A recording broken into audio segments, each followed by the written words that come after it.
एक बार युधिष्ठिर ने भगवान श्री कृष्ण से कहा कि आपने जिस तरह अन्य एकादशी व्रत के बारे में बताया है, उसी तरह से आप श्रावण मास के कृष्ण पक्ष की एकादशी के बारे में बताएं।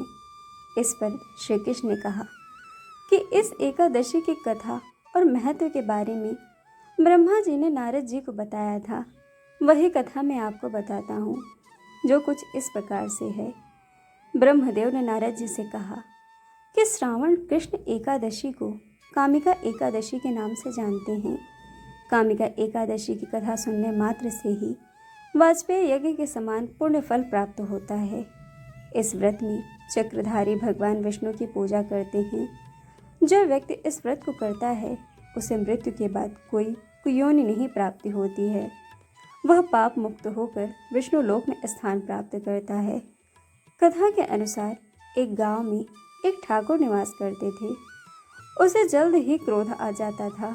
एक दिन वो घर से निकले तो उनका किसी ब्राह्मण से वाद विवाद हो गया। यह बात इतनी बढ़ गई कि उन्होंने उस ब्राह्मण की हत्या कर दी। बाद में उस पाप और अपराध से मुक्ति के लिए उस ब्राह्मण का अंतिम संस्कार करना चाहा, लेकिन वहाँ के ब्राह्मणों ने उसे अनुमति नहीं दी। उस ठाकुर पर ब्रह्म हत्या का दोष लग गया था। उस हत्या की वजह से उसे आत्मग्लानि थी। एक दिन वह एक मुनि से मिला, उनसे पूरी घटना बताई और ब्रह्म हत्या से मुक्ति का उपाय पूछा।